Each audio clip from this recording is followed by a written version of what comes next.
चलो तो लास्ट हमने क्या देखा था? हेनरी का नियम देखा था। हेनरी का नियम। ठीक है। लास्ट हमने हेनरी का नियम देखा था और डाल्टन का देखा था। अब हम नेक्स्ट आगे बढ़ते हैं। ये हो गया हमारा लेक्चर नंबर तीसरा हो गया। ठीक है, चैप्टर कौन सा है पता है? सॉल्यूशन। विलियन। ये हमारा थर्ड वीडियो, दो पहले हो गई। ठीक। आगे बढ़ते हैं।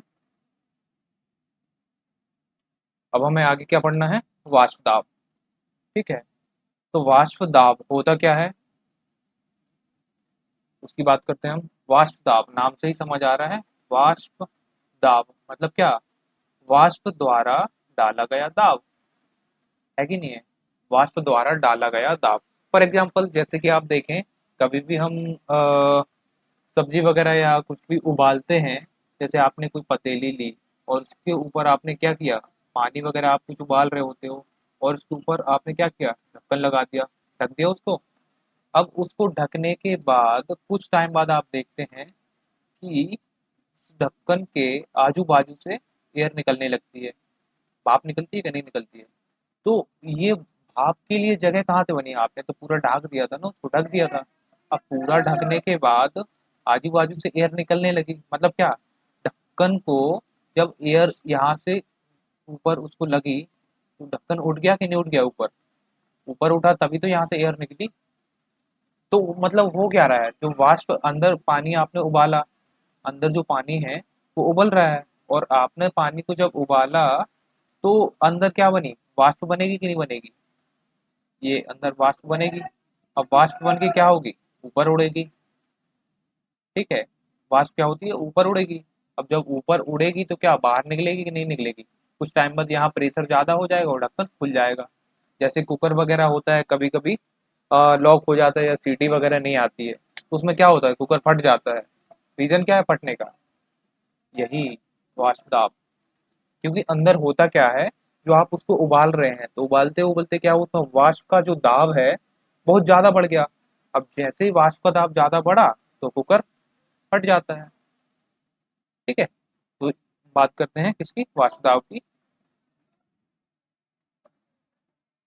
ठीक। हम क्या किसकी बात कर रहे हैं अभी? शुद्ध द्रव का वाष्प दाब क्या है? जब किसी द्रव को बंद पात्र में गर्म किया जाता है, ये लिखना है आपको। जब किसी द्रव को बंद पात्र में गर्म किया जाता है तो पहले द्रव के अणु पहले द्रव के अणु वाष्पित होकर ऊपर की ओर जाते हैं। जैसे कि आपको इस डायग्राम में दिख रहा है, डायग्राम अभी अच्छे से आगे बनाते हैं फिर इसको समझते हैं। ठीक है। तो पहले द्रव के अणु वाष्पित होकर ऊपर की ओर जाते हैं, ये ऊपर की ओर जाते दिख रहे हैं आपको। जो द्रव के अणु हैं ऊपर की ओर जाएंगे कि नहीं जाएंगे? जब आप पानी को गर्म करोगे तो भाप बन के ऊपर उड़ेगा। तो जब भाप बन के ऊपर उड़ेगा तो उसके अणु ही होंगे ना, द्रव के अणु होंगे जो कि ऊपर उड़ रहे होंगे। तो कहा गया अणु वाष्पित होकर ऊपर की ओर जाते हैं तथा फिर पात्र की सतह से टकराकर पुनः संघनित होकर नीचे आ जाते हैं। आपने देखा होगा जब भी आप ढक्कन वगैरह कोई ऊपर रख देते हैं तो ऊपर रखने के बाद होता क्या, उसको भाप नीचे चिपक जाती है। भाप चिपकने के बाद क्या होता है, वो बूंद बूंद करके वापस नीचे गिरने लगती है ना, तो वो संघनन कहलाता है। ठीक है, तो संघनित होकर नीचे आ जाते हैं। फिर आगे, जब वाष्पन व संघनन की दरें बराबर हो जाती हैं तो द्रव तथा उसकी वाष्प के मध्य एक साम्य स्थापित हो जाता है। ठीक है, आगे देख लेते हैं। साम्य की इस अवस्था में द्रव की वाष्प द्वारा उत्पन्न द्रव का वाष्प दाब कहलाता है। ठीक है, कहा गया यहाँ से साम्य की इस अवस्था में द्रव की वाष्प द्वारा उत्पन्न दाब। ठीक है। अब देखो इसको आगे देखते हैं, वाष्प द्वारा उत्पन्न दाब को वाष्प दाब कहलाता है। ठीक है, आगे देखो। आपने क्या किया, ये एक मान लो बीकर लिया। ठीक है। इस बीकर में आपने क्या किया, पानी भरा, या आपने पानी भर दिया। ठीक है। अब आप क्या करोगे, इसके नीचे आग लगा दो।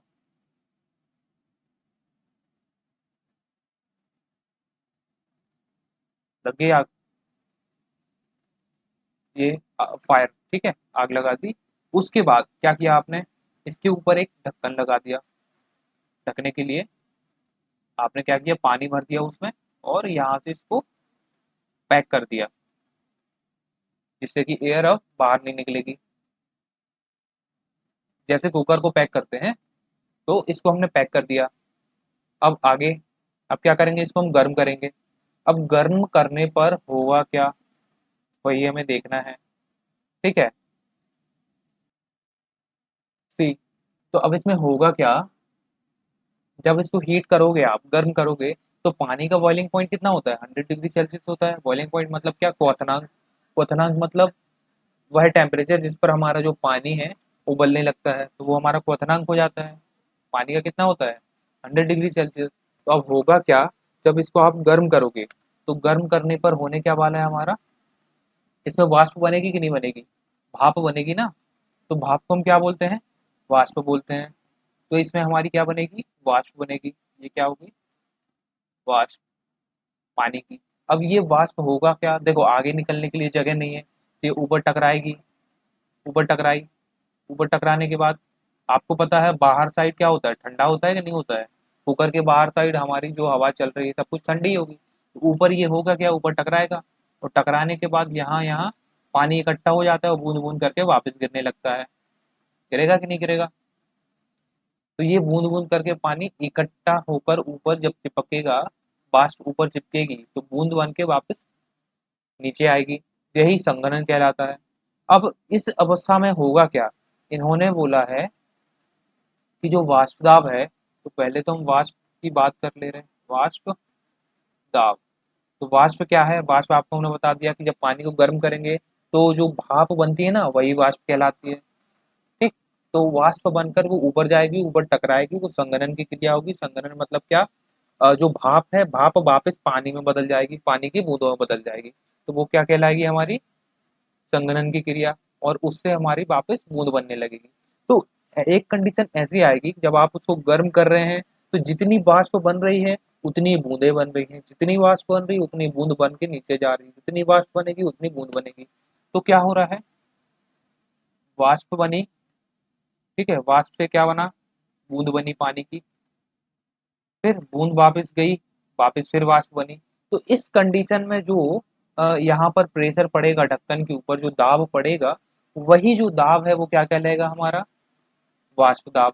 ठीक है, तो साम्य अवस्था के दौरान वाष्प द्वारा डाला गया दाब क्या होगा, वाष्प दाब। ठीक है, ये चीज समझ आई। देखो यहाँ पर क्या दिया था, ये रहा, साम्य की इस अवस्था में द्रव की वाष्प द्वारा उत्पन्न दाब क्या कहलाता है, वाष्प दाब कहलाता है। ठीक है, ये चीज समझ आई। यही चीज हमने आपको यहाँ पर दिखाई है। सी, ये रहा। इसमें हो क्या रहा है, ये हमारा कंटेनर है। ठीक है, कंटेनर है, इसमें पानी भरा हुआ है हमारा। यहाँ से हो क्या रहा है, ये वाष्प बन रही है, वाष्प बन के कहाँ जा रही है, ऊपर जा रही है।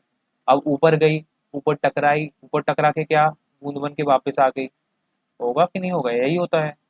आपने रियल में भी देखा होगा, जब भी आप चाय वगैरह कुछ भी ढककर बनाते हो, तो उसके ऊपर जाएगा, टकराएगा, टकराने के बाद जो भाप होती है पानी की बूंदों में बदल जाती है, तो वही बूंदें वापस नीचे आ जाती हैं। तो वही जो कंडीशन हो रही है, कंडीशन मतलब क्या हो रही है, वाष्प जा रही है, वाष्प गई, ठीक है, यहाँ से वाष्प गई ऊपर, और ये हमारा मान लो ढक्कन हो गया एक, ये वाष्प ऊपर गई, ये गई। अब होगा क्या, जितनी वाष्प गई उतनी बूंदें बन गई, जितनी वाष्प गई उतनी बूंदें टकरा कर नीचे गिरने लगी। समझ रहे हो, जितनी वाष्प ऊपर गई, ऊपर संघनन की क्रिया हो रही होगी, ये टकरा के नीचे आ गई। तो इस कंडीशन में जो हमारा वाष्प द्वारा डाला गया दाब होगा वो क्या कहला गया, वाष्प दाब। तो क्या लिखेंगे इसको हम, साम्य अवस्था, साम्य अवस्था के दौरान वाष्प द्वारा डाला गया दाब क्या कहलाता है, उस विलयन का वाष्प दाब कहलाता है। ठीक है, उस विलयन का वाष्प दाब कहलाता है। ठीक, आगे बढ़ते हैं। ये चीज समझ आ गई होगी। आगे, अब देखो, वाष्प दाब है, उसको प्रभावित करने वाले कारकों की हम बात करने वाले हैं। तो वाष्प दाब को प्रभावित करने वाले कारक से मतलब क्या? कारकों से मतलब ये है कि आप जैसे देखो, कभी भी सब्जी वगैरह बनाते हो, तो सब्जी वगैरह जब भी आप कुछ बना रहे हो, तो उसमें आप क्या मिला रहे हो जिससे कि जल्दी उबलने लग जा रहा है कि नहीं है? जैसे कि आपने एक एग्जांपल देखा होगा, जब भी आप सब्जी बना रहे हो, एक में आपने टमाटर डाल दिए, एक में आपने क्या किया, नमक डाल दिया। ठीक, तो टमाटर और नमक डालने से होता क्या है? जैसे कि आपने टमाटर डाले, तो टमाटर डालने में होता क्या, सब्जी बनने में है ना टाइम लग जाता है, पकने में टाइम लगता है कि नहीं लगता है? लगता है। आपने कभी भी किया होगा या सुना होगा मम्मी लोगों से कि जब भी हम सब्जी को बना रहे होते हैं, तो टमाटर पहले नहीं डालो। टमाटर यदि पहले डाल दिए तो क्या होगा, पकने में टाइम लग जाएगा। ठीक है, पकने में टाइम लग जाएगा मतलब क्या, गैस ज़्यादा लगेगी फिर। ठीक, और यदि आपने जल्दी कभी सब्जी बनानी है, तो क्या करते हैं, या तो उसमें सोडा डाल देते हैं, सोडा के साथ साथ क्या, और नमक भी डाल देते हैं, तो उसमें होता क्या है कि हमारी जो सब्जी है जल्दी बन जाती है। तो इसका मतलब क्या, इन दोनों को डालने पर अलग अलग हमारा वाष्प दाब बन रहा होगा ना, तभी तो हमारी जल्दी पक रही है सब्जी। तो टमाटर क्या हुआ, तो प्रकृति की बात हुई कि नहीं, कि आपने उसको डाला तो हमारा क्या हुआ, जैसे आपने टमाटर डाले, तो टमाटर डालने पर क्या होगा, सब्जी जल्दी पक रही है। नमक डालने पर क्या हो रहा है, जल्दी नहीं पक रही है। तो ये उसकी क्या कहलाएगी, प्रकृति कहलाएगी। तो अब देखो, इन्होंने पहला जो हमारे पास लिखा हुआ है क्या, द्रव की प्रकृति। ठीक है, दिख रहा होगा, जिसको नहीं दिख रहा हो वो नोट्स में भी अच्छे से दिखेगा। तो देख लेते हैं क्या है, पहला द्रव की प्रकृति। तो द्रव की प्रकृति क्या, जिन द्रवों में अणुओं के मध्य, क्या लिखा है, अणुओं के मध्य करने वाला आकर्षण बल कम होता है, करने वाला नहीं, लगने वाला होगा, अणुओं के मध्य लगने वाला आकर्षण बल कम होता है। अणुओं के मध्य क्या, जैसे आपने कोई द्रव लिया, ठीक, द्रव को आपने इसमें भर दिया, अब यहाँ पर इनके जो अणु होंगे होंगे कि नहीं होंगे, तो इनके मध्य लगने वाला आकर्षण बल, एग्जाम्पल के लिए हम देखें, क्या देखें, देखो, जैसे आपने क्या किया, एक कंटेनर लिया, इसमें आपने क्या किया, एकदम शक्कर का घोल ले लिया, एकदम गाढ़ा, जिसको हम क्या बोलते हैं, चाशनी बोलते हैं। चाशनी बोलो, या इसकी जगह पे आप क्या, शहद भी ले सकते हैं, शहद। और एक में आपने क्या लिया, सिर्फ नमक का पानी ले लिया, तो नमक का पानी गाढ़ा होगा या हमारी शहद या शक्कर गाढ़ी होगी? तो जो चीज गाढ़ी है, तो उनके जो अणु होंगे, उनके अणुओं के मध्य आकर्षण बल ज्यादा होगा कि नहीं होगा? तभी ना आप शहद या शक्कर वगैरह को आप लेते हैं तो चिपचिपाती है। चिपचिपाने का मतलब क्या है, कि उन दोनों, उनके जो अणु हैं, उनके अणुओं के मध्य है ना, जो आकर्षण बल है वो ज्यादा है कि नहीं है? और यदि आप नमक ले रहे हो, तो नमक में क्या है, उनके अणुओं के मध्य आकर्षण बल कम है, बहुत कम है। लेकिन पानी के कंपैरिजन देखोगे तो ज्यादा होगा। ये आपने सिर्फ पानी अकेला लिया, यहाँ पर आपने नमक लिया, और यहाँ पर चाशनी ली, तो सबसे ज्यादा आकर्षण बल इसमें होगा, फिर नमक में, फिर H2O में। ठीक है, आगे बढ़ते हैं। तो अणुओं के मध्य आकर्षण बल की बात कर रहे हैं हम। यहाँ देखो, जिन द्रवों के अणुओं के मध्य लगने वाला आकर्षण बल कम होता है, जैसे ईथर ने एग्जाम्पल दिया हुआ है, उसका वाष्पन प्रकृति अधिक होती है। सीधी सी बात है। अब ऐसे द्रवों को क्या बोल दिया, अतः ऐसे द्रवों का वाष्प दाब अधिक होता है, देखो सीधा सा बात है। अब इनने इनको आपने क्या किया, तीनों को गर्म किया। अब तीनों को जब आप गर्म करोगे, या आपने लगा दी आग, ठीक है, इन तीनों को आपने गर्म किया, तो किसका वाष्प दाब ज्यादा होगा? आइडिया है?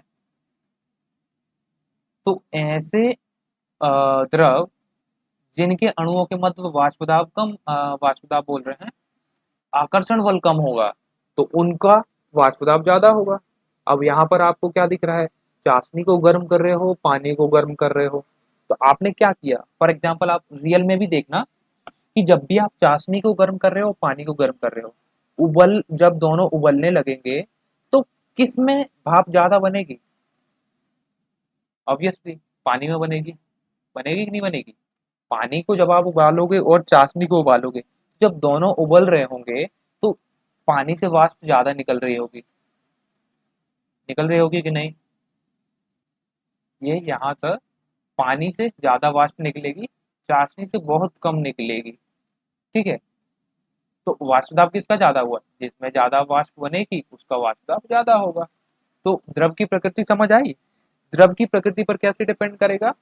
जिन द्रवों में अणुओं के मध्य, उनके अंदर अणु होंगे, तो उन अणुओं के मध्य आकर्षण बल यदि कम होगा, तो क्या होगा? वाष्पन की प्रवृत्ति ज्यादा होगी, मतलब वो ज्यादा वाष्पित होंगे। और जिन अणुओं के मध्य क्या आकर्षण बल अधिक होगा, उनकी वाष्पन की प्रवृत्ति कम होगी। ठीक। नेक्स्ट आगे बढ़ते हैं, ताप। अब ताप पर कैसे निर्भर करेगा, इसको देख लेते हैं। तो ताप, अभी देखो इसमें हमने क्या किया, ताप ही तो दे रहे थे, गर्म कर रहे थे। गर्म करना मतलब क्या? टेम्परेचर बढ़ाना। तो टेम्परेचर के इफेक्ट देखते हैं।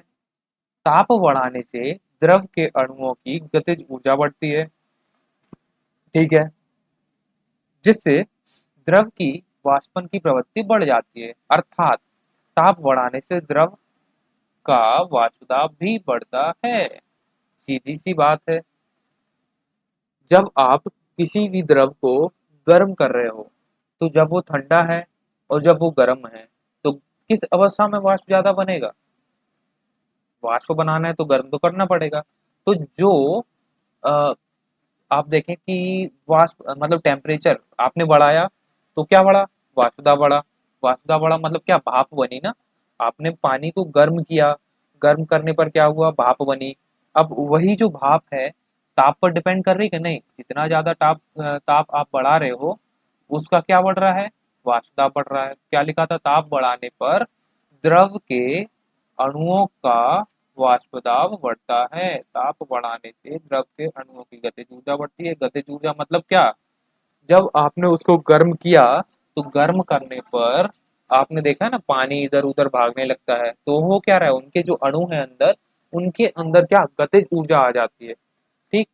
तो गतिज ऊर्जा बढ़ती है, जिससे कि द्रव की वाष्पन की प्रवृत्ति बढ़ जाती है। अब जब उनके अणु इधर उधर भागने लगे और ज्यादा उनको टेम्परेचर मिला, तो और ज्यादा भागने लगे। अब जैसे जैसे टेम्परेचर बढ़ता जाएगा, तो वो क्या करेंगे? एक टाइम ऐसा आएगा कि अणु उठ के भाग लेंगे ऊपर, तो वाष्प बन जाएगी, प्रवृत्ति बढ़ जाती है। अर्थात ताप बढ़ाने से द्रव का वाष्प दाब भी बढ़ जाता है। ये चीज आ गई होगी समझ में। थर्ड हमारा कारक क्या है? दो ही थे। ठीक है, एक द्रव की प्रकृति हो गई, दूसरा ताप हो गया। ठीक। आगे, ये तो हमने कर लिया था ना। ये हो गया, हो गया, हो गया। हाँ, यहाँ नहीं पहुंचे थे हम। आदर्श विलयन, अनादर्श विलयन। आगे बढ़ते हैं। चलो आगे बढ़ते हैं। नेक्स्ट हमारा क्या है? राउल्ट का नियम। ठीक है, तो हेनरी का नियम हमने देखा था, तो लगभग वही उसके बाद डॉल्टन ने दिया। डॉल्टन के बाद आए राउल्ट। तो राउल्ट ने क्या बोला था? ये हमने पढ़ लिया क्या? एक सेकेंड। हम्म। तो राउल्ट का नियम है। तो राउल्ट का नियम हम किसके लिए पढ़ रहे हैं? द्रव द्रव विलयनों का वाष्प दाब। ठीक। मतलब द्रव द्रव विलयन क्या? आपने एक विलायक लिया, जैसे पानी लिया, वो पानी में कोई द्रव ही मिलाया, फॉर एग्जाम्पल नींबू का रस मिला दिया, या कोई भी लिक्विड जो आप पानी में मिला रहे हो, वो क्या होगा? वाष्प दाब में, मतलब जो हम पढ़ने वाले हैं क्या, द्रव द्रव विलयनों का वाष्प दाब जो हम पढ़ने वाले हैं, इसमें विलेय भी हमारा द्रव है और विलायक भी द्रव है। ठीक है, आगे देखते हैं कि इसके अनुसार, आगे देखो, इसके अनुसार वाष्पशील द्रवों के विलयन में प्रत्येक अवयव का आंशिक दाब विलयन में उसकी मूल अंश के समानुपाती होता है। ये हमने कल मतलब पिछले लेक्चर में भी देखा था कि जो वाष्प दाब है किसके समानुपाती है? मोल अंश के समानुपाती है। मतलब क्या, आपने जैसे कोई कंटेनर लिया, ठीक है, ये कंटेनर में पानी भरा हुआ है। अब इस पानी में आपने क्या किया, ये पानी भरा हुआ है दिख रहा है। अब इस पानी में आपने क्या किया, ऊपर कोई गैस भी होगी, होगी कि नहीं होगी। ये हमने मान लो यहाँ से एक पिस्टन लगा दिया। ठीक, पिस्टन मतलब क्या, ढक्कन, यहाँ से आप इसको दबाओगे तो नीचे की ओर जाएगा। पंप देखा होगा ना, हवा भरने वाला, तो उसी टाइप में है। अब देखो, यहाँ पर कुछ गैसें भी हो सकती हैं, होगी कि नहीं होगी। यहाँ पर कोई भी गैस भरी है, तो आप यदि देखो ऊपर से वजन बढ़ाते जा रहे हो, वजन बढ़ाते जा रहे हो मतलब क्या, ये पिस्टन नीचे आएगा। अब ये पिस्टन जैसे ही नीचे आया तो क्या होगा कि ये पिस्टन मान लो यहाँ नीचे आ गया। अब यहाँ नीचे आया तो जो हमारी गैस है, गैस पर क्या इफेक्ट आएगा, गैस भी हमारी नीचे आएगी कि नहीं आएगी। ये हमारी गैस यहाँ से, ये पिस्टन नीचे आ गया पहले तो, ऊपर से नीचे। अब ये जो गैसें हैं, गैसों को जगह नहीं मिलेगी तो क्या करेंगी वो, जहाँ जगह मिलेगी वहां घुसेगी। तो ये जो हमारा पानी है, पानी के अणुओं के मध्य जहां भी जगह होगी, गैस जाके वहां मिक्स हो जाएगी। अब देखो, यदि एक गैस थी, ठीक है, तो एक गैस थी यदि ऊपर, तो एक गैस के द्वारा लग रहा था कि नहीं लग रहा था वाष्प दाब। अभी एक गैस थी ऊपर हरे कलर वाली, जो हमने हरे कलर से जो उसके पॉइंट्स बनाए हैं, अणु बनाए हैं हरे कलर से, तो वो सिर्फ उसी के अणु थे। अब मान लो हमने एक और गैस ले ली, ये दिख रही है, ये दूसरी गैस के अणु हो गए। अब देखो, ऊपर से जब हम फोर्स लगा रहे हैं, बल लगा रहे हैं, तो पिस्टन पे हमने जब फोर्स लगाया तो क्या होगा, नीचे जो गैसें हैं, गैस भी पानी पे फोर्स लगाएगी, लगाएगी कि नहीं लगाएगी। यदि एक गैस होती तो जो वाष्प दाब होता सिर्फ एक गैस द्वारा लग रहा होता। अब हो क्या रहा है, यहाँ पर दो गैसें दिख रही हैं हमें, दो कलर की दिख रही ना, तो दो गैसें हो गई। तो दोनों गैसों द्वारा अलग अलग लग रहा होगा, नहीं लग रहा होगा। तो हरे कलर की जो गैस है और जो हमारी सेकंड कलर की जो गैस है, दोनों गैसों द्वारा अलग अलग दाब लग रहा है। तो आंशिक लग रहा है ना, आंशिक मतलब क्या, अलग अलग लगा रहे हैं। टोटल जो होगा उन सबका सम होगा, दोनों गैसों द्वारा जो दाब लगेगा वो अलग अलग होगा। अब यहाँ पर अलग अलग गैसें अलग अलग दाब लगा रही हैं, तो यही आंशिक कहलाता है। फॉर एग्जाम्पल यदि आप देखो, अ, जैसे आपने एक कार, ये कार हो गई, ठीक है, ये क्या हो गई, कार हो गई, लग रही ना कार जैसी, ये कार हो गई, ज्यादा बड़ी नहीं होगी ये। चलो ठीक है। अब देखो, मान लो इसको आप पीछे से धक्का दे रहे हो, क्यों दे रहे हो, क्योंकि ये खराब हो गई है, चल नहीं रही है। तो एक अकेला पर्सन यदि इसको धक्का दे रहा है, ठीक है, सिंगल पर्सन यदि इसको धक्का लगा के आगे बढ़ा रहा है, तो ये क्या होगा, ये आंशिक दाब नहीं होगा, ये दाब होगा जो कि सिंगल पर्सन द्वारा लगाया जा रहा है। अब मान लो यहाँ पर दो पर्सन है, दोनों मिलकर इस पर फोर्स लगा रहे हैं, मतलब दोनों मिलकर इसको आगे बढ़ा रहे हैं। तो जब दोनों मिलकर आगे बढ़ा रहे हैं तो मतलब क्या, दोनों के द्वारा फोर्स लगाया जा रहा है ना, दोनों के द्वारा बल लगाया जा रहा है कार पर, तो कार आगे बढ़ेगी। तो अब यहाँ पर जो ड्राइवर होगा क्या बोलेगा कि भाई एक ने लगाया दम, नहीं ना, वो तो ये बोलेगा भाई दोनों ने लगाया दम। अब दोनों ने फोर्स या बल लगाया कार पर, तो दोनों के द्वारा आंशिक रूप से लगाया गया होगा। ए ने अलग लगाया, ये दो लोग हैं, यदि एक को हम ए नाम दे दें, एक को बी नाम दे दें, तो ए और बी द्वारा अलग अलग फोर्स लगाया गया कि नहीं। तो अब यदि रिजल्टेंट की हम बात करें, तो दोनों के द्वारा जो फोर्स लगाया गया ए और बी के द्वारा, तो दोनों के द्वारा हमने जब फोर्स को जोड़ा, बल बल जो है दोनों के द्वारा जो लगाया गया उसको हमने जोड़ा, तो वो टोटल हो गया, हुआ कि नहीं हुआ, टोटल फोर्स हुआ ना, टोटल बल। तो ड्राइवर को क्या, ड्राइवर को तो टोटल से मतलब है ना कि भाई हमारी गाड़ी आगे बढ़ गई। लेकिन यदि उससे पूछा जाए कि किस किस ने बल लगाया, तो वो तो यही बोलाएगा ना, बोलेगा ना कि एक ने लगाया, बी ने लगाया। तो दोनों ने क्या, आंशिक रूप से लगाया, तो आंशिक का मतलब ये हुआ। अब देखो, यहाँ पर एक अवयव P1 होगा, ये मान लो एक हो गया रेड वाला, रेड वाले को हमने क्या दिया, वन नाम दिया, ठीक, रेड वाले को हमने वन नाम दे दिया।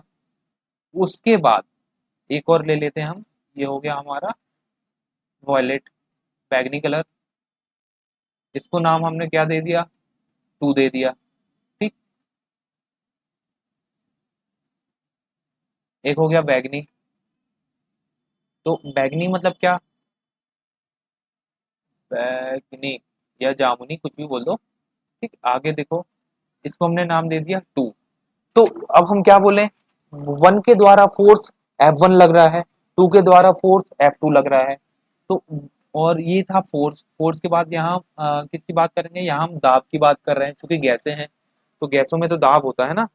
तो गैसों के द्वारा जो दाब लग रहा है वो क्या होगा, एक देखो यहाँ पर दिख रहा होगा P1। P1 किसके समानुपाती है, X1 के। तो देखो, P1 जितनी दम लगाएगा तो P1 उतना ही घुलेगा। गैसों की बात कर रहे हैं, अब कार पे नहीं जाना। तो हमने P1 की बात की, P1 मतलब क्या, रेड। तो रेड कलर से ही कर देते हैं, रेड। P1, P1 मतलब क्या, रेड है ना। P1, P1 किसके समानुपाती हो गया, X1 के। दिख नहीं रहा है अच्छे से, सी। P1 X1 मतलब क्या, P के द्वारा जितना फोर्स लगाया जाएगा, या P पानी के ऊपर जितना फोर्स लगाएगा, बल लगाएगा, पानी के ऊपर जितनी ज्यादा आएगी वो उतनी ज्यादा घुलेगी। तो देखो, P1 मतलब क्या, रेड वाले जो अणु हैं उनके द्वारा जितना फोर्स या बल लगाया जा रहा है, उनके उतने ही मोल पानी में घुल रहे हैं। समझ रहे हो, पी जितना फोर्स लगा रहा है उसके उतने ही अणु पानी में घुलेंगे। ठीक, उसके बाद देखो अनुक्रमानुपाती का साइन लग रहा है यहाँ पर, तो ये हटेगा, तो एक कांस्टेंट आ जाता है। तो कांस्टेंट क्या ले लिया, P01 मतलब क्या, शुद्ध अवस्था में P1 के द्वारा लगाया गया वाष्प दाब। शुद्ध अवस्था में क्या मतलब कि, यदि हम इस कंटेनर से, एक सेकंड रुकना, इधर क्या,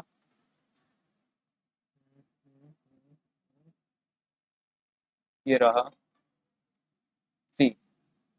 हमने दो कंटेनर लिए, इसमें सिर्फ कौन है, ये पानी भरा हुआ है। ये दूसरा कंटेनर लिया, इसमें भी पानी भरा हुआ है। ठीक, अब इसमें यदि आप देखो तो दो कंडीशन आपको दिख रही है, एक में सिर्फ रेड वाले अणु हैं और एक में सिर्फ बैगनी वाले अणु हैं। ये ऊपर से पिस्टन लगा हुआ है जिस पर आप फोर्स लगाओगे। तो देखो, ये जो अणु दिख रहे हैं रेड वाले, अब पहली कंडीशन में क्या होगा, यहाँ पर जो वाष्प दाब लग रहा होगा, जो रेड वाले थे हमारे, इनको हमने वन नाम दिया था कि नहीं दिया था, दिया था कि नहीं। ये रेड वाले हैं, इनको हमने वन नाम दिया, और ये वॉयलेट वाले हैं, इनको टू नाम दिया।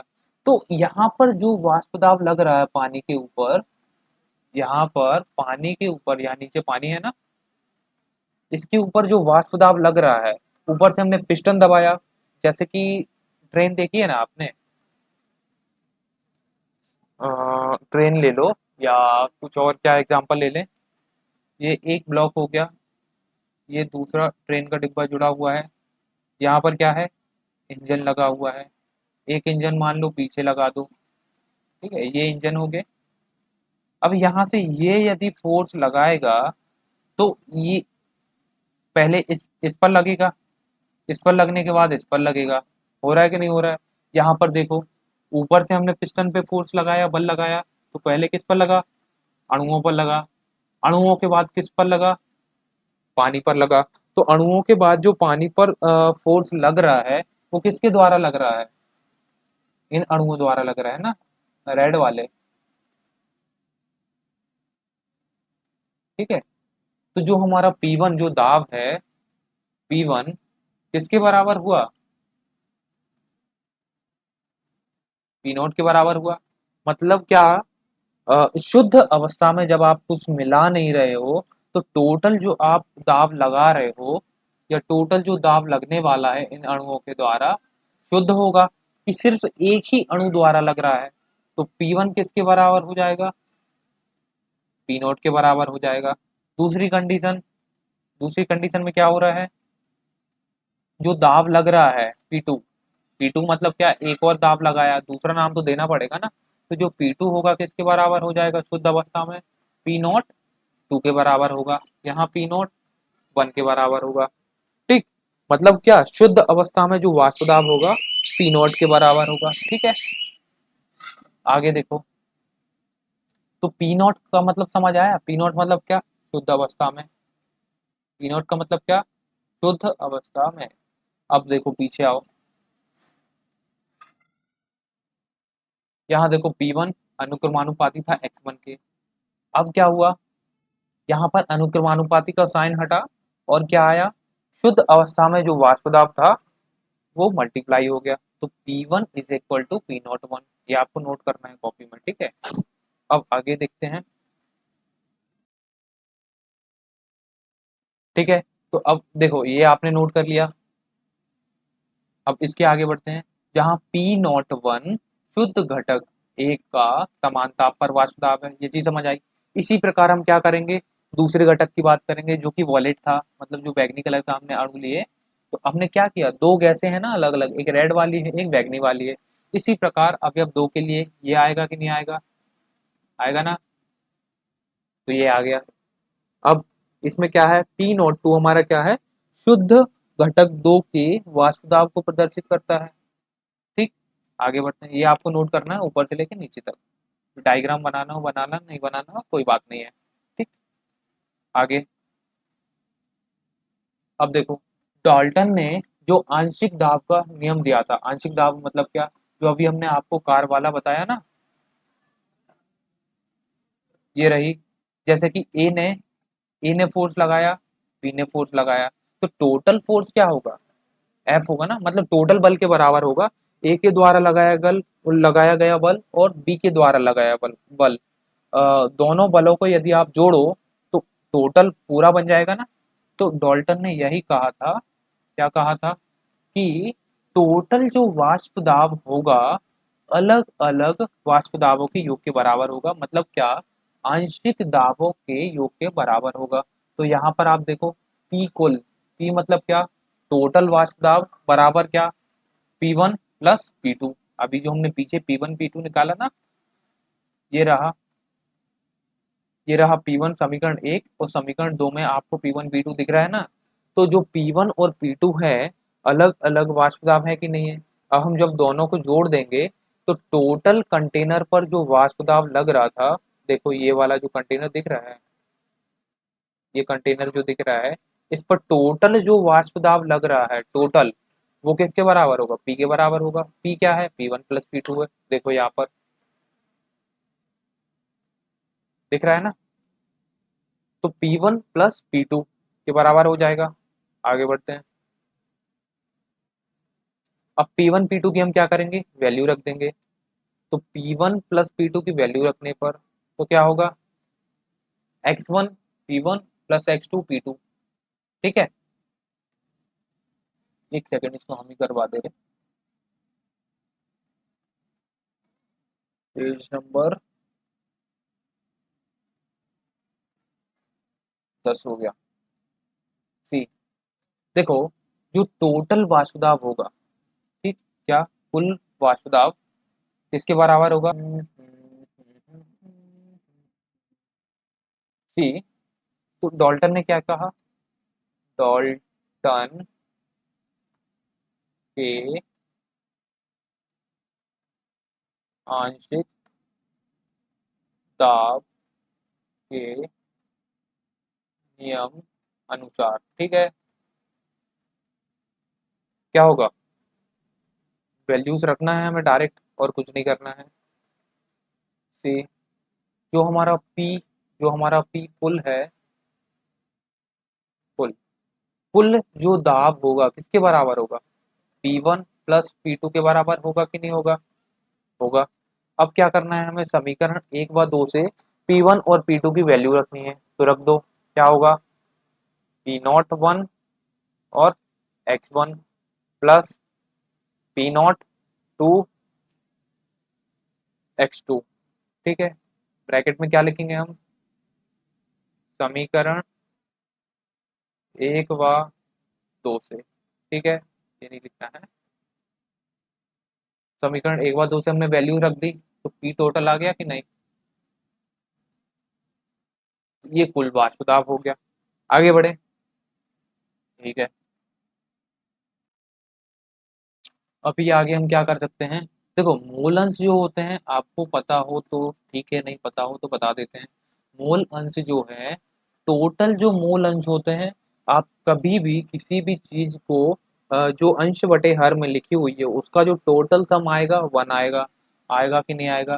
फॉर एग्जाम्पल, जैसे हम आपसे बोल रहे कि आपने एक केक लिया, ठीक है, केक के 4 पार्ट कर दिए, और टोटल 4 में से हमने बोला कि एक आपको हमने खाने के लिए दे दिया। कितना दिया। एक दिया। कितने में से दिया। 4 में से। 1/4 हुई कि नहीं हुई वैल्यू। तो इसका अंश कितना है। एक है, मतलब टोटल एक केक का एक अंश आपको दिया हमने। दिया कि नहीं दिया। एक जो अंश है ये हमने आपको दे दिया। बचा कितना। एक, दो, तीन। तीन बचा। कितने में से बचा। 4 में से बचा। अब देखो, हमने क्या बोला, किसी भी चीज के अंशों को, मतलब जो अंश बटे हर में जो उनको पार्ट हमने किए हुए हैं, उनको यदि आप जोड़ते हैं तो वैल्यू हमेशा क्या आती है। 1 आती है। जोड़ के देख लो, इन दोनों को आप जब जोड़ोगे तो क्या आएगा। 3 + 1 4, 4/4 1 आ गया। 1 आएगा कि नहीं आएगा। तो बस इसी को आगे हम बढ़ाते हैं। देखो, पी टोटल, पी टोटल बराबर P01। x1 को हम क्या लिख सकते हैं। x1 plus x2 is equal to 1 होगा कि नहीं होगा। ये चीज हमने अभी आपको समझाई। तो x1 x2 है क्या। टोटल विलयन में एक के मूल अंश, दूसरे के मूल अंश। अब दोनों को जब जोड़ोगे तो टोटल हो जाएंगे, तो टोटल कितने होंगे 1 ही होंगे। ठीक है। तो उनमें से अब देखो x1 plus x2 is equal to 1 है, तो आप x2 को या x1 को किसी को भी एक को हटा दो। तो यहाँ से हम क्या करते हैं, x1 की वैल्यू निकाल लेते हैं। x1 की वैल्यू क्या आएगी। x1 is equal to 1 minus x2 आएगी कि नहीं आएगी। x2 को उठा के हमने उस साइड फेंक दिया, तो पक्षांतर कर दिया मतलब। तो क्या होगा 1 माइनस x2 आएगा कि नहीं आएगा। 1 माइनस x2 आ गया, प्लस V02 x2 आया कि नहीं आया। अब देखो, और देखो जहां x2 दिख रहा है उसको अलग कर लो, जहां कांस्टेंट वैल्यू है उसको अलग कर लो। तो P01 को हमने अंडर मल्टीप्लाई किया, तो क्या आया P1 P0 माइनस इसका अंदर x2 में मल्टीप्लाई करो, P1 नॉट x2 आया कि नहीं आया, प्लस P0 टू x2 आया। अब देखो आगे हम क्या कर सकते हैं, इसमें भी x2 दिख रहा है, इसमें भी x2 दिख रहा है, तो x2 x2 कॉमन निकाल लेंगे। P1 नॉट माइनस है, तो माइनस साथ में रहने दो, माइनस निकाल रहे हैं हम। पहले क्या करो, इसको आगे पीछे लिख लो तो कंफ्यूजन नहीं होगी। पीछे हो। अभी देखो क्या करेंगे हम, ये मल्टीप्लाई किया, मल्टीप्लाई करने के बाद एक स्टेप आगे बढ़ाना है। अब देखो P01 माइनस प्लस वाला आगे लिख लो, P02 x2 minus P01 x2। अब x2 कॉमन निकाल दो, P01 प्लस x2 आपने बाहर निकाला, क्या आया P02 माइनस P01। ठीक है, तो P टोटल P ठीक है, इतना सॉल्व करने की जरूरत नहीं है बहुत। देखो हमें कभी हो सकता है क्वेश्चन में आंसर निकालना पड़े, किसी एक का मूल अंश दे दिया, तो किसी एक का रख के हम निकाल सकते हैं। बाकी इस पर क्वेश्चन ज़्यादा मिलेगा नहीं आपको, बस पता होना चाहिए। ठीक है, आगे बढ़ते हैं। और ये यहाँ तक आपको नोट कर लेना है। ठीक, समझ आया होगा।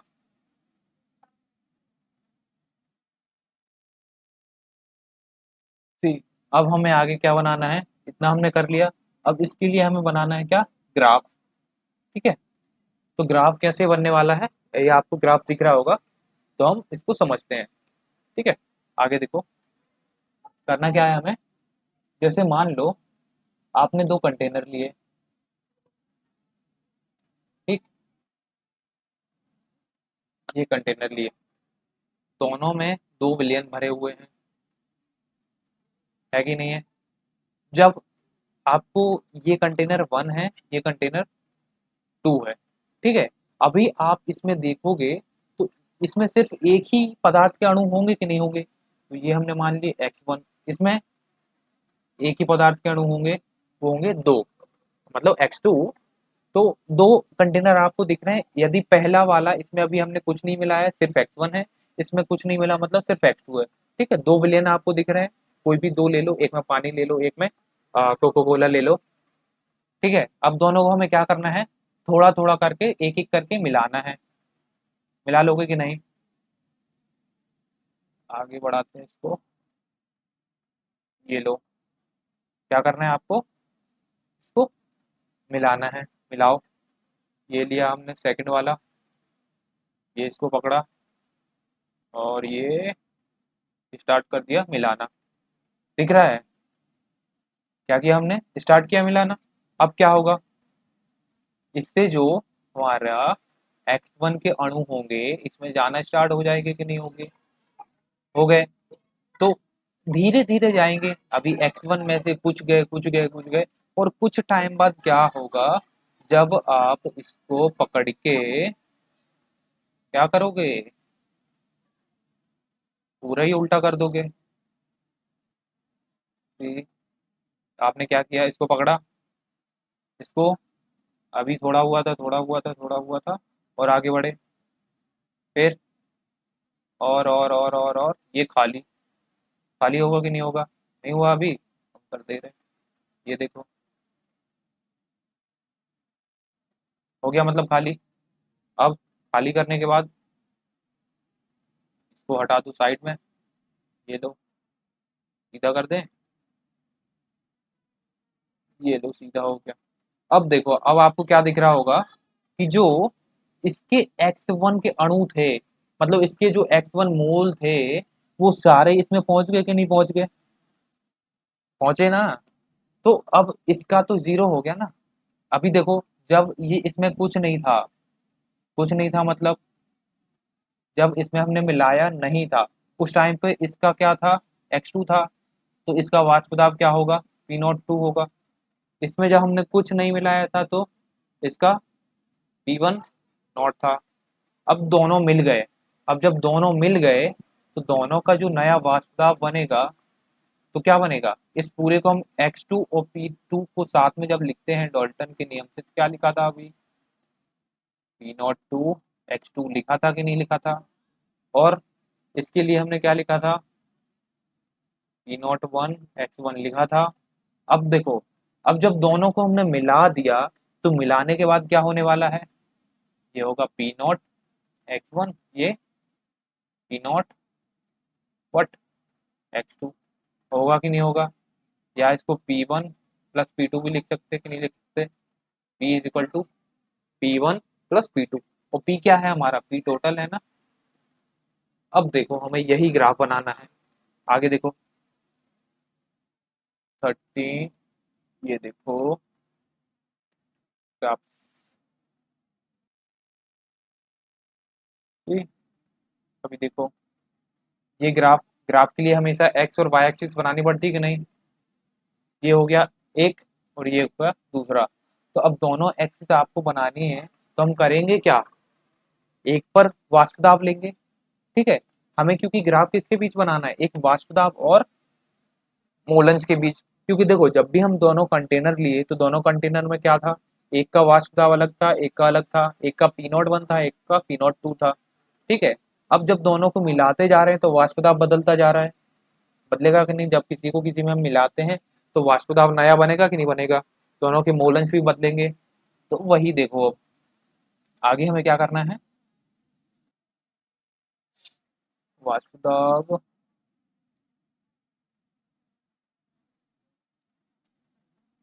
यहाँ से एक और बना देते हैं। देखो अभी आगे, यहाँ पर हमें क्या लेना है, वाष्प दाब, ठीक है? इस एक्सेस पर अपना क्या होगा, वाष्प दाब P होगा। और यहाँ पर आप देखोगे तो इस एक्सिस नीचे वाली पे हमारे क्या होंगे, मोल अंश होंगे। होंगे कि नहीं होंगे? अब एक चीज याद रखो, इस साइड मान लो हमने एक मिक्सचर लिया, हमारे पास दो कंटेनर थे ना, दोनों कंटेनर को हम धीरे धीरे मिला रहे थे। तो इस साइड मान लो हमारा जो कंटेनर था x1, x1 के सारे मोल थे कि नहीं थे? जबकि x2 जो था हमारा वो 0 था। ठीक है, तो यहाँ पर यदि आप देखो तो यहाँ पर मानो कि x1 इज इक्वल टू 1 है। मतलब क्या, अभी जो कंटेनर है उसमें कुछ मिला नहीं है कि नहीं है? और जो x2 है, यहाँ पर x2 की वैल्यू 0 होगी। ये आपने कंटेनर लिया पहला वाला, इस साइड कंटेनर लो दूसरा वाला। ठीक है, तो इसमें कितने मोल थे? x1 मोल थे। इसके कितने मोल थे? x2 के मोल थे। दिख रहा है कि नहीं दिख रहा है? दिख रहा है। तो x1 और x2 के मोल यहाँ पर दिख रहे हैं। अब देखो, यहाँ पर जो x1 के मोल है मतलब क्या, सिर्फ x1 अकेला है। यहाँ पर x2 बराबर 1 है। मतलब क्या, सिर्फ x2 है यहाँ पर, कुछ मिक्सचर नहीं है, अभी प्योर है। तो यहाँ पर सिर्फ x1 इज इक्वल टू 1 है। इस कॉर्नर पर आप कर दो x2 इज इक्वल टू 1। ठीक है, और x2 इज इक्वल टू जब 1 किया तो x1 क्या होगा? x1 0 होगा ना, क्योंकि इस वाले कंटेनर में आप देखो तो x2 की वैल्यू 0 है ना, सॉरी, x1 की 0 है, क्योंकि इसमें हमने अभी x1 को नहीं मिलाया है। और यहाँ पर x2 इज इक्वल टू 0 होगा, क्योंकि इसमें अभी हमने कुछ मिक्सचर नहीं किया, दोनों कंटेनर अलग अलग हैं। अब हम धीरे धीरे मिक्स करना चालू करेंगे। ठीक है, यहाँ से हम राइट साइड जैसे जैसे जाएंगे थोड़ा थोड़ा मिक्स होता जाएगा। यहाँ से आएंगे तो थोड़ा थोड़ा मिक्स होता जाएगा। होगा कि नहीं होगा? देखो पिछले में क्या किया था हमने, यहाँ से धीरे धीरे डालते गए थे ना, तो थोड़ा थोड़ा मिक्स होता गया था। हुआ था ना? आगे देखो, देखो अब इस साइड जो हमारा एक कंटेनर लिया है, तो हमारा इस साइड हम वाष्प दाब भी क्या ले रहे हैं, वी नॉट में ले रहे हैं, वी नॉट 1। इस साइड जो लेफ्ट साइड हमारा होगा, यहाँ पर वाष्प दाब सिर्फ एक कंटेनर का होगा। इस साइड रहेगा तो वी नॉट 2 रहेगा। ठीक, दोनों साइड अलग अलग वाष्प दाब है। अब देखो मेन करना क्या है हमें, टेस्ट।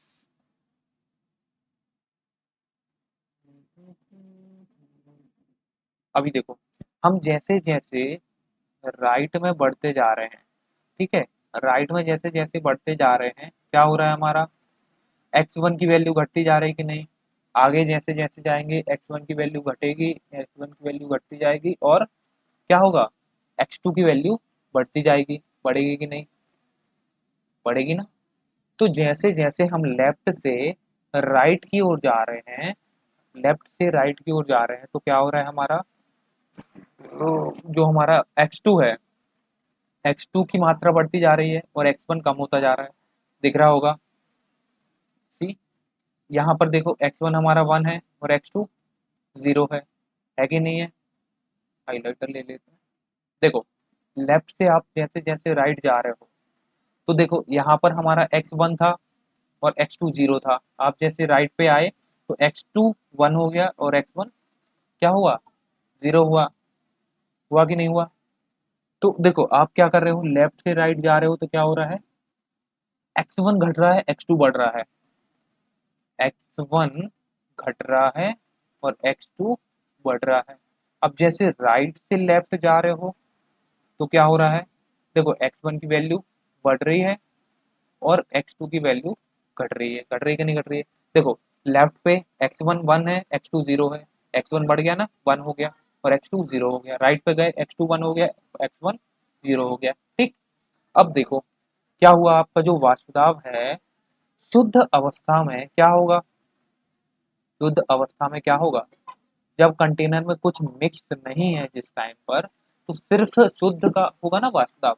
तो इस पॉइंट पे कहीं भी हम एक जगह मान लेते हैं, इस जगह पे क्या होगा, सिर्फ हमारा x1 की वजह से वाष्प दाब होगा।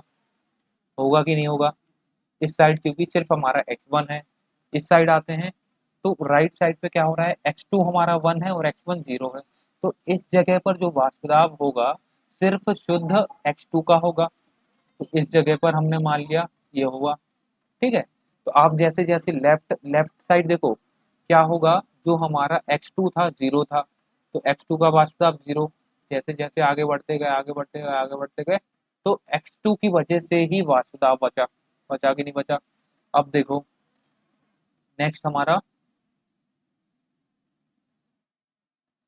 आ, ये रहा। अभी देखो, अब जैसे हमने राइट से स्टार्ट किया, राइट में सिर्फ हमारा क्या है, क्या है राइट में सिर्फ, राइट में सिर्फ हमारा x2 1 है। तो x2 1 है और x1 0 है। तो उसका वाष्प दाब देखो अब किसका, x1 की वजह से। अब आगे जैसे जैसे हम जाएंगे जैसे जैसे जाएंगे, तो लेफ्ट साइड पर सिर्फ क्या है हमारा, x1 की वजह से है।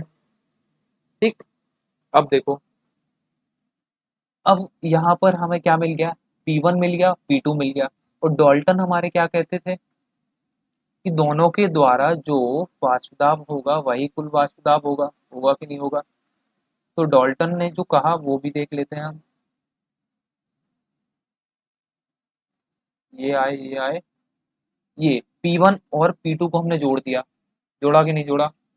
P1 और P2 को हमने जब जोड़ा तो हमें क्या मिला, एक लाइन मिली, ये वाली, ये वाली लाइन मिली। तो ये लाइन है क्या, P1 प्लस P2 क्या है, P1 प्लस P2। दोनों पॉइंट दिख रहे हैं ना, P1 प्लस P2। तो P टोटल है क्या, यही है ना, P1 प्लस P2। अब यहाँ पर देखो जो हम लेफ्ट से राइट गए थे, तो ये सिर्फ के क्या था हमारा, लेफ्ट से राइट गए थे, लेफ्ट से राइट गए तो इसको हमने देखो दोनों को नाम अलग अलग देंगे। तो यहाँ P02 दिख रहा है, इसको हम क्या देंगे, P1। ठीक है, ये वाली जो रेखा गई इसको हमने P1 दिया। और ये वाली जो सेकंड वाली जो बनाई इसको हमने क्या दिया, सॉरी इसको P1 अपन P2 देंगे। और इस वाले को अपन दे देंगे क्या, P1। अब P1 और P2 को जोड़ने पर ही हमें P1 प्लस P2 मिल रहा है ना। तो ये ग्राफ हो गया, इस टाइप से आपको ग्राफ बनाना है। समझ आ गया होगा। और ग्राफ आपको बुक वाला दिखा देते हैं, ये रहा ग्राफ। देखो इसमें क्या हो रहा है, यहाँ पर लेफ्ट साइड पे हमने वाष्प दाब लिया था कि नहीं, ये वाष्प दाब होगा। इस साइड भी ये वाष्प दाब ही है। नीचे मोलंश हैं दिख रहे हैं, लेफ्ट से राइट जा रहे हैं तो x2 बढ़ रहा है। बढ़ रहा है कि नहीं बढ़ रहा है? पहले x1 1 था और x2 0 था, राइट पे पहुंचे तो x1 1 हो गया, x2 0 हो गया। हुआ कि नहीं हुआ? अब देखो, जब यहाँ पर इस पॉइंट पर हमारा सिर्फ x2 है, तो वाष्प दाब भी सिर्फ x2 की वजह से होगा। तो शुद्ध अवस्था में x2 द्वारा जो वाष्प दाब था कंटेनर 2 में क्या था, P02 ही था ना। और x2 मोल थे, इस साइड क्या था हमारा, P0 1 था और x1 मोल थे। दिख रहा है, P0 1 है और x2 मोल है। हुआ कि नहीं हुआ? अब देखो, दोनों के द्वारा मिलाने पर जो रेखा बनी, ये क्या हो गया, पी नॉट या पी कुल टोटल जो वाष्प दाब है P1 P2 के बराबर हो गया। यही है। ठीक, और ये पूछा भी जाता है।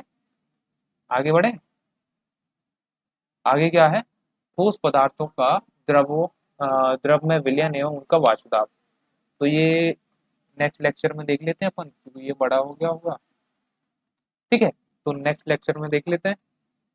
तब तक आप इसको पढ़ लीजिएगा और लिख भी लीजिएगा अच्छे से। ठीक है।